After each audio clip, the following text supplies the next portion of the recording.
Welcome to the Notion of You. I'm Tashi Jones, storyteller, guide, and your gentle reminder to slow down and come home to yourself. Each week, we explore what it means to live with more trust, more presence, and more peace, one breath at a time. You're safe here. I want you to treat this podcast like two friends grabbing coffee or going for a walk together. Be present. This time is for you. So let's begin. Take a deep breath. Let your shoulders drop. Let your breath deepen. If you've been scrolling, rushing, or juggling all the tabs, this is your moment to pause, to be fully present. This episode is for the woman who jumps from one thing to the next without really ever landing, who goes from asleep to mom mode without a breath in between, who ends the workday by walking straight into the next role, still carrying every unfinished thread from the last one, who falls asleep mid-scroll because she never actually transitioned into rest. She just ran out of energy. I see you. I am you most days. Today we're talking about transitions, not your morning routine or your evening wind down ritual. Not some perfectly choreographed sequence that requires 45 minutes and a very specific candle. We're talking about the doorways of your day. Going from sleep to waking, going from work to mom mode, going from evening to resting. These three specific moments, they're tiny thresholds. They're either the place where you lose yourself a little more, or the place where you quietly and consistently come back home. Because here's what I've figured out. Transitions aren't wasted time. They're not administrative gaps between the real parts of your day. They're regulation opportunities. They are the moments your nervous system is asking, and sometimes screaming, for a signal that says it's safe to let go of what was and step into what's next. If we skip them, we don't actually save time. We just carry forward all the threads, all the tension, all those open tabs. So I want today to show you what 3 tiny rituals can actually change, one at each doorway of your day. We're not changing everything, but enough to get us through. Let's walk through it together. I want to tell you about this morning, not a morning from 6 months ago when I had it all figured out, but this morning. My daughter stayed in her crib until 7:30. That's the agreement she and I have. It doesn't matter when she wakes up, but 7:30 is when we start the day. See, that buffer is intentional. It's the window that I've built in to take care of myself first, so I can show up for her without running on empty. But this morning, she was awake before 6. I could hear her talking to herself in her crib in that sweet, soft little way she does to her stuffies. I lay there thinking, okay, we're going to be okay. We have a little bit of time. But then around 6:30, that talking turned into screaming. My husband went in to check on her. She had gotten her knees stuck between the slats of her cribs. And my buffer was gone. The plan was gone. And I was behind before I'd even gotten out of bed. Here's the thing about mornings like that. They are hard, even on a good day. Because some days I wake up with what I can only describe as a weight on my chest. My body and my mind are already buzzing before I've even come into consciousness. Like stress has been quietly running in the background all night, waiting for me to open my eyes so it can catch up. My breath is shallow It barely reaches the bottom of my ribs. My brain honestly feels fuzzy. It's already spiraling. I wake up and I'm 10 steps ahead, but my body is still in bed. That's the disconnection. And that's what I've had to learn to work with. On those mornings, everything in me wants to roll over, pull up the covers, and pretend the weight isn't there. Just a few more minutes of sleep. But I've learned when I do that, I'm just postponing it.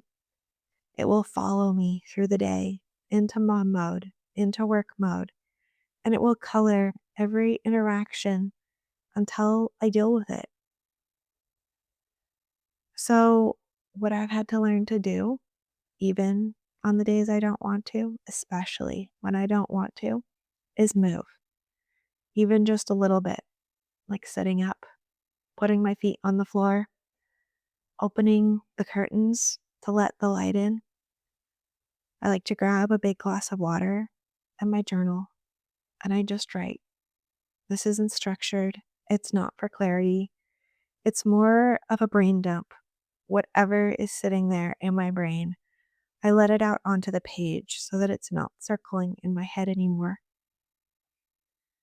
And the whole time, I try and keep one hand towards my lower belly to remind myself to breathe all the way down there. Because I know in my body that when I allow my breath to stay shallow up in the top of my ribs, I'm staying in that buzzing, on edge state. The deep belly breaths are how I can remind my nervous system that I'm safe, that I can handle the day, that the weight on my chest is real, but it doesn't get to run the show. This morning, I didn't get my window, and it showed. The whole day has had a different texture to it. It's more chaotic. I'm more reactive. And it takes more for me to take care of myself and her at the same time than had I had the chance to take care of myself first. Motherhood is hard, even on the good days. But without that transition from sleep to awake, everything that was already hard gets harder. And that's what I want you to understand. This isn't about making your life perfect. It's about giving your nervous system a doorway to walk through. So let's talk about why this actually works. Because I don't want you to just take my word for it. I want you to get an understanding of what's happening in your body when you skip a transition so that actually building one feels worth it. So your nervous systems don't reset automatically. It's not a light switch where you go from work mode to mom mode the second you close your laptop. Your body is still in that previous state, still holding on to the cortisol from that stressful email, or still running the mental loop of the tasks you didn't get to finish. We're still processing the emotion of whatever just happened, even as you walk away into the next part of your day.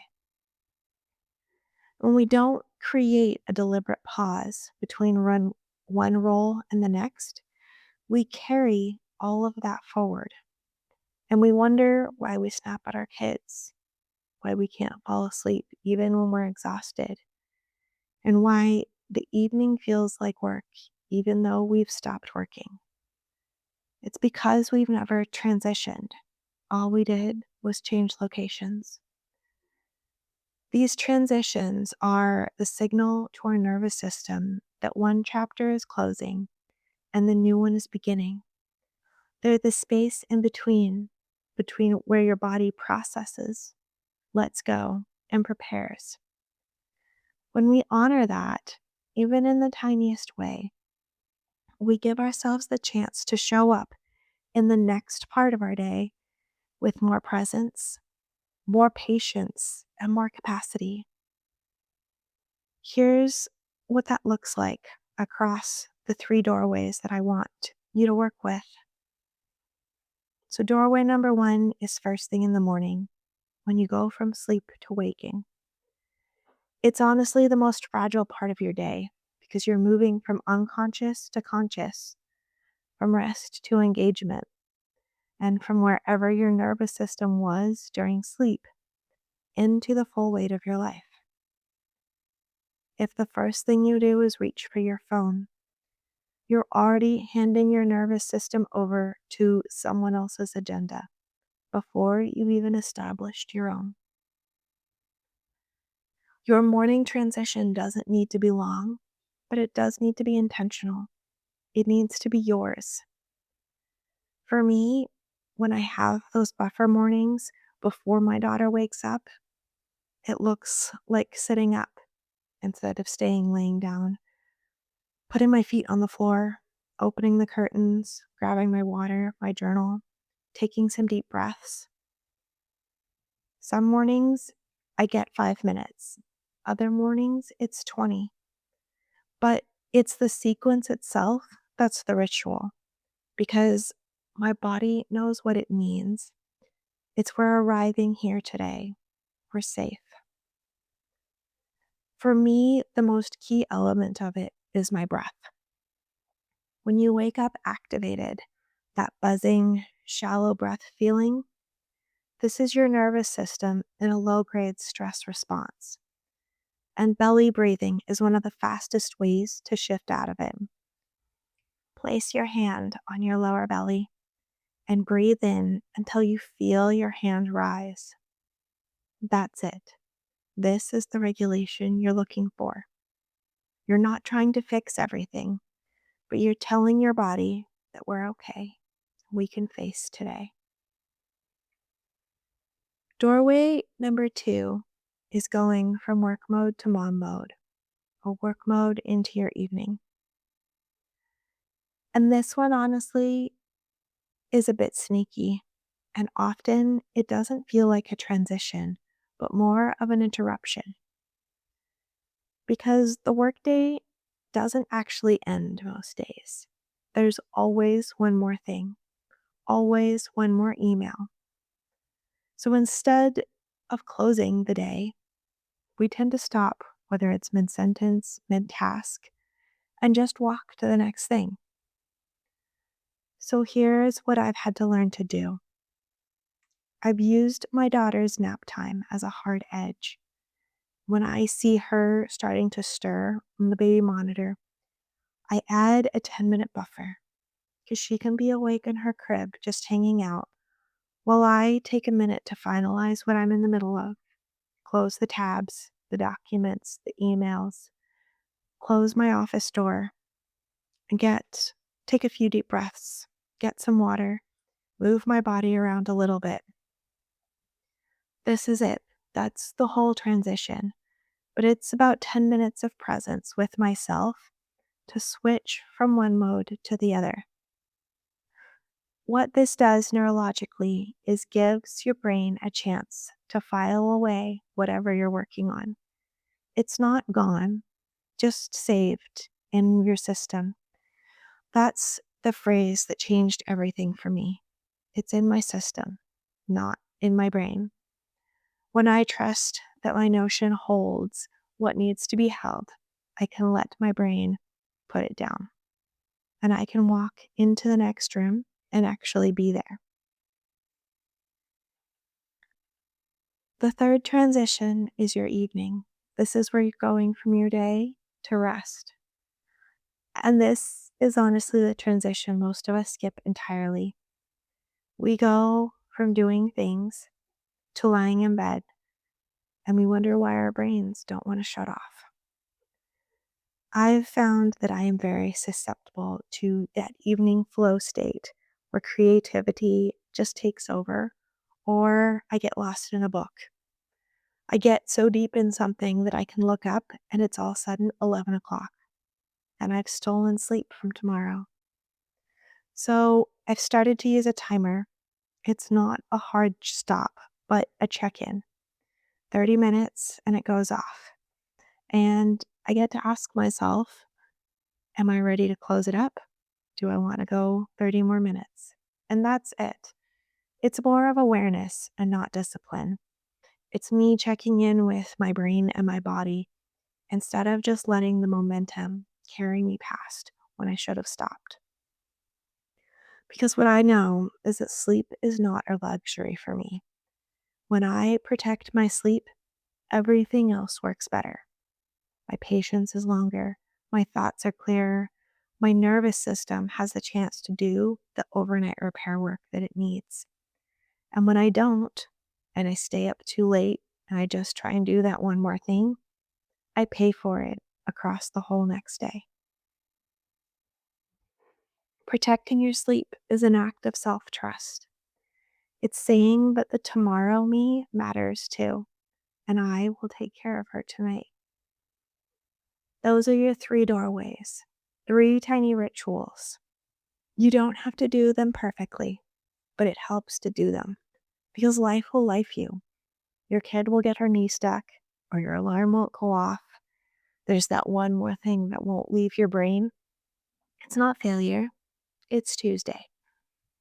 But when you've named your ritual, when your body knows what they mean, you can grab even a fragment of your day to hold on to on those hard days. Take 2 deep breaths, drink a glass of water, 30 seconds of stillness before you walk through the next door. That small piece, even imperfect, is still you choosing yourself, still you creating the doorway and giving your nervous system the signal it's been waiting for. I want to talk about how I use Notion to hold my structures because the transitions are real, but they're also easy to forget when life gets loud. So, inside Notion, I have a daily rhythm. It's not a complicated system, but it blocks my day, the AM, midday, and PM, with each one holding that tiny ritual. It's really just one line. Naming it is more of a commitment to myself. I try and write it down, not as a goal, but as a reference, because the crib incidents will happen and your buffer will disappear. So, knowing that I'm just going to take 2 deep breaths before I walk out of my bedroom or take a sip of water standing at my window, that's what I need to hold on to. For midday, it's figuring out what I needed between work and what comes next. Write down what your body needs in those 10 minutes. It could be water, movement, breaths, stepping outside for a few minutes. Simple enough that you'll actually do it even when you're tired. For the evening, for me, this became just a checkbox of did I check in with myself before I kept going? It's not about a whole answer, it's just the asking. This is the way I use Notion, not just as a productivity tool, but as a nervous system tool that holds the structure so my brain doesn't have to. More of a mind like water. When the practical things are held somewhere that I trust, I am more free to be present in my life, to close the tabs, to let my system hold and not my brain. Here's what I want you to do this week. Just one thing. Choose one of those transitions, the one that felt best for you. Could be your morning one, the midday switch, or your evening close. Wherever your life feels most chaotic right now and you tend to blow through without even thinking about, that's the one you want. And choose what your one micro ritual for that transition is going to be. This doesn't have to take half an hour. It doesn't even have to take 5 minutes if you don't want it. But it needs to be honest. It needs to be something that your body can actually do on the hard days, not just when you have extra capacity. Could be something like feet on the floor with some deep belly breaths before you pick up your phone, or a glass of water and spending a minute next to the window when you're done with your workday before you move on to the next thing, or setting that 30-minute check in timer in the evening so you can decide whether you're going to keep going or go to sleep. And Open up your Notion rhythm page and add a block for the transition to give it a name, make it visible as a placeholder to say that this moment matters and I am choosing to honor this doorway. If you have any oils that feel right for the transition, place it where you'll see it, where you are at that transition. Maybe your nightstand or next to your glass of water or on your desk. And let that scent add to the cue to let your body learn what's coming. One transition, one ritual, 1 week. That's it. I want to leave you with this. You don't need a new life. You don't need more time or more willpower or a more perfectly structured morning routine that you found on Pinterest. You need new transitions. You need that small, honest pause between what was and what's next. The breath that tells your body, we can close this chapter for today and we're safe to begin this next one. The 10 minutes that lets the lingering thread release instead of pulling you back. Being a mom is still hard. Having a business is still hard. Carrying all the things is still hard. The transitions don't make those hard things more easy, but they make you more present inside them, more patient, more here, more able to feel accomplished at the end of the day instead of just exhausted. You can let it sit in your system and not in your brain. That's the gift. That's what doorways are for. This week, choose one. Honor it imperfectly. Let it be good enough. Let me know which transition you're working with. Drop me a DM or leave a comment. I want to hear from you. I'll see you next week. Until then, come home to yourself, one breath at a time.